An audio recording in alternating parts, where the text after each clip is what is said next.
వాళ్ళను బాధితులను ఆదుకోవడం అది చాలా ముఖ్యం. ఓకే, ఈ కేసులు ఒక్కొక్కటి కూడా తీస్తున్నారట, సిఐడిని రంగంలో దింపుతున్నారట. మొన్న రోజా గారి అంశం అన్నది పెద్ద ఎత్తున వైరల్ అయింది, బైరెడ్డి రోజా గారిని, అలాగే అంబటి కూడా బాగా స్పెషల్ ఫోకస్ పెట్టినట్టు కదా రోజా కేసు అది కాదు. వీళ్ళందరూ ఖచ్చితంగా వాళ్ళ తప్పులు అయితే చేశారు, అవన్నీ కూడా వెలికి తీస్తాం, చట్టం తాను చేసిపోతుంది, ఇది ఒక స్లోగన్ ఉంటుంది కదా.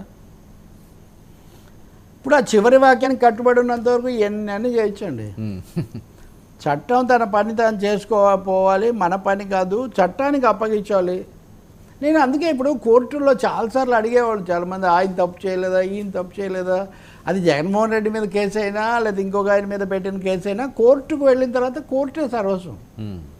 కోర్టులో ఇంకా పెద్ద లాయర్లను పెట్టుకోండి అని తప్ప బయట తీర్పులు ఇవ్వడం వల్ల పెద్ద ఉపయోగం ఏం లేదు. తప్పకుండా ఒక ప్రభుత్వం మారిన తర్వాత ఏ సూత్రం జగన్కు వర్తించిందో అది ఇప్పుడు చంద్రబాబు కూడా వర్తిస్తుంది కదా.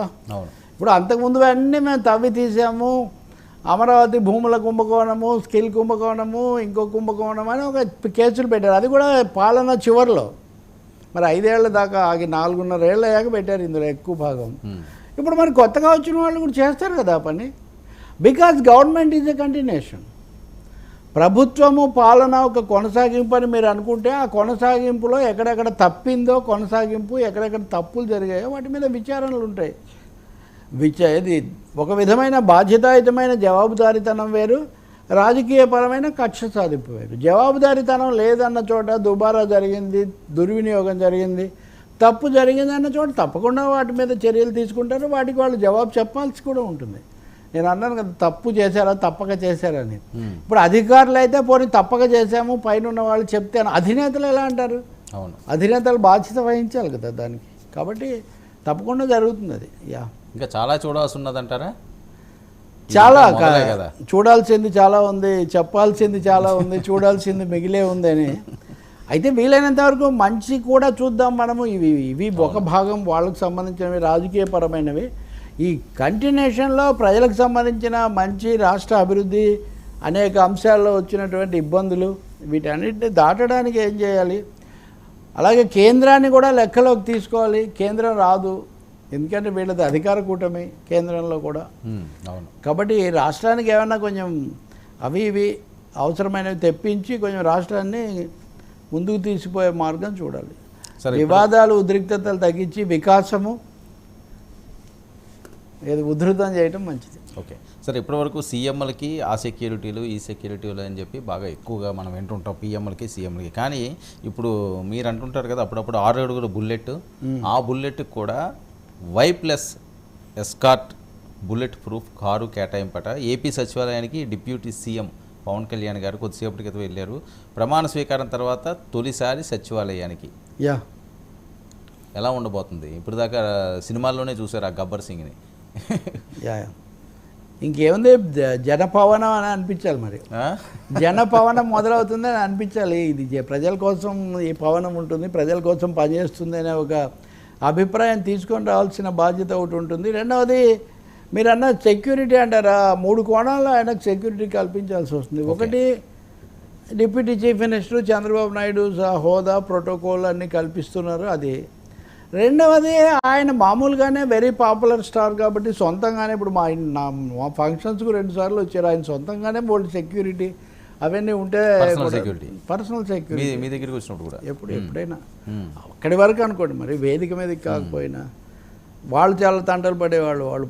కాబట్టి బహుశా ఆ విషయంలో ఇంకా చిరంజీవి కంటే పవన్ కళ్యాణ్కి కొంచెం యూత్ ఇప్పుడు అవును అప్పటి సంగతి కాదు.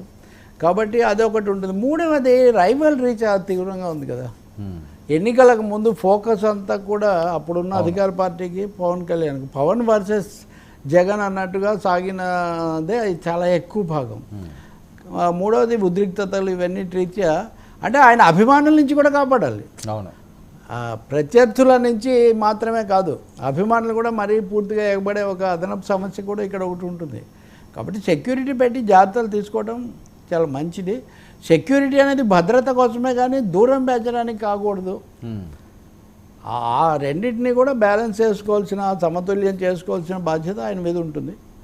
తప్పకుండా కీలకమైన తన పాత్ర ద్వారా ఆయన మరింత, అంటే సినిమాలో పాత్ర పండించడం ఒకటి, ఇప్పుడు రాజకీయాల్లో ప్రభుత్వంలో తన పాత్ర అవును. పండించటం అన్నది ఇప్పుడు ఈ ప్రభుత్వం యొక్క విజయానికి అది చాలా కీలకమవుతుంది. ఎందుకంటే చంద్రబాబు నుంచి జనం కొత్తగా ఆశించేది ఏముండదు. అవును. కొంచెం ఇది పెంచుతారేమో, అదేమన్నా చేస్తారేమో, ఇది పరిష్కరిస్తారేమో, ఈయన ఏం చేస్తారు, ఈయన ఏం చేస్తారు, పవన్ కళ్యాణ్ పాత్ర, పవన్ కళ్యాణ్ ముద్ర ఏంటి, ఎలా ఉంటుంది, అది ఒకటి. ఇంతకుముందు తెలీదు. రెండోది కీలక పాత్ర వహించినటువంటి వ్యక్తి కూడా కాబట్టి ఎక్కువ ఆశలు కల్పించింది, హోప్ ఇచ్చింది కూడా పవన్ కళ్యాణ్ కాబట్టి ఆయన ఎలా వ్యవహరిస్తారు అన్నది చాలా కీలకమవుతుంది. సార్ ఇంతకుముందు న్యాయం చేస్తారని ఆశించాలి, కోరుకోవాలి. అవును సార్, ఇంతకుముందు మినిస్టర్లకి వాళ్ళకి వై సెక్యూరిటీ అనే మాట ఎప్పుడు వినిపించలేదు. Varma, let me make clear, Y అయినా జెడ్ అయినా అది హోదాలతో సంబంధం అయి ఉండదు. అది ఓకే. వర్మ అనే ఆయన సమాజానికి కావాల్సిన మనిషి, ఆయనకు థ్రెడ్ పర్సెప్షన్ చాలా ఎక్కువగా ఉందని భావిస్తే మీకైనా కల్పించవచ్చు. ఇప్పుడు ఉదాహరణకు ముఖ్యమంత్రి జగన్కు లేని సెక్యూరిటీ ప్రతిపక్ష నాయకుడు చంద్రబాబు నాయుడుకు ఉంది కదా, Z+. అది ఆయనకున్న థ్రెడ్ పర్సెప్షన్, ఆయన ముఖ్యమంత్రిగానో ఇంకో విధంగా ఉన్నప్పటివే. ఇప్పుడు అలాగే పార్లమెంట్, లోక్సభలో, మేము ఢిల్లీలో కూడా మొన్నటి వరకు ఇందిరాగాంధీ కుటుంబానికి హైయెస్ట్ సెక్యూరిటీ ఉండేది. అది ఇటువైపు కూడా ప్రభుత్వానికి కూడా లేనిది. కాబట్టి వాళ్ళకు ఉన్నటువంటి వాళ్ళ మీద ఫోకస్, టార్గెట్, లేకపోతే పర్సెప్షన్ మీద ఆధారపడి ఉంటుంది. చీఫ్ మినిస్టర్ కంటే డిప్యూటీ చీఫ్ మినిస్టర్ కూడా ఎక్కువ పెట్టవచ్చు, ఒకవేళ ఆ పరిస్థితి అలా ఉంది అని సంబంధిత అధికారులు మదింపు అసెస్ చేస్తే కనుక. కాబట్టి అలా చెప్తే నేను చెప్పిన 3-4 కోణాల్లో పవన్కి అది పెట్టాల్సిన ఒక అవసరం వస్తుంది. దానికి హోదాకు డిప్యూటీ చీఫ్ మినిస్టర్స్కి ఎంత సంబంధం లేదు. ఓకే. సో ఇది సెంట్రలే అలాట్ చేస్తుందండి ఏది ఈ Y+ పర్సెప్షన్ అంటే ఇద్దరు చేస్తారు, వీళ్ళు వాళ్ళు చేస్తారు, సంప్రదించుకుంటారు. సెంట్రల్ దళాలు అవసరం అనుకుంటే వాళ్ళు వస్తారు, లేదంటే రాష్ట్రంలో నుంచి ఆ స్థాయి, ఆ నిపుణత కలిగిన వాళ్ళని కేటాయించవచ్చు. మిక్స్డ్గా జరుగుతుంది. ఓకే. బుల్లెట్ ప్రూఫ్ కార్స్ అవి కూడా స్టేట్ గవర్నమెంట్ కేటాయిస్తుందా? ఇవన్నీ వాళ్ళ దీన్ని బట్టి ఆధారపడి ఉంటుంది. బుల్లెట్ ప్రూఫ్ కార్ కూడా ఇప్పుడు హోంశాఖ నిర్ణయించి జాతీయ స్థాయిలో చేసినప్పుడు వాళ్ళు కూడా కన్సల్ట్ చేస్తారు, చేయకుండా వీళ్ళే ఏమీ చేయరు. కానీ రాష్ట్ర ప్రభుత్వం అదనంగా భావించితే కూడా చేయొచ్చు. ఇప్పుడు జగన్కు కొన్ని తెప్పించారు అవన్నీ అనే విమర్శలు వస్తుంటాయి కదా, అవన్నీ కేంద్రం నుంచి చేశారని మనం ఏం చెప్పలేం. అలాగే ఇప్పుడు కేసీఆర్ కొన్ని కార్లు కొన్నారనే చివరి రోజుల్లో. కాబట్టి రాష్ట్ర ప్రభుత్వానికి, రాష్ట్ర ప్రభుత్వ పోలీస్ శాఖకు, ప్రోటోకాల్ విభాగానికి వాళ్ళకు కూడా అధికారాలు ఉంటాయి దాని తీవ్రతను బట్టి. ఇప్పుడు ఉదాహరణకు లోకేష్ కూడా ఇచ్చారు కదా మధ్య, ఇవన్నీ కేంద్రాన్ని అడిగినప్పుడు వాళ్ళు ఇచ్చారు. రాష్ట్రం తర్వాత రంగప్రవేశం చేసింది. లేదంటే మీరు ఇలా చేయండి అని వాళ్ళు వీళ్ళకి అడ్వైస్ పంపిస్తారు. ఇవన్నీ రకరకాల ప్రోటోకాల్స్. రేపు పవన్ కళ్యాణ్ గారు ఛార్జ్ తీసుకోపోతున్నాడట. అమరావతి రైతులు ఎవరికి గతంలో చూపించినటువంటి అభిమానం చూపిస్తున్నారట. కిలోమీటర్ల మేర పెద్ద ఎత్తున వాళ్ళందరూ కూడా పూలతోటి పవన్ కళ్యాణ్ గారిని ఆహ్వానిస్తున్నారట. అమరావతి రైతులు అంత తప్పకుండా పవన్ కళ్యాణ్ మీద సంతోషకరమైన విషయం కదా. ఆయన అంతకుముందు కూడా 2014-19 మధ్యలో కూడా ఆయన అక్కడికి పర్యటించారు, వెళ్ళారు, కంచెలు పెట్టి చేశారు. నా పుస్తకంలో ఆ ఫోటో కూడా ఉంటుంది అప్పుడు ఆయన వెళ్ళినటువంటిది.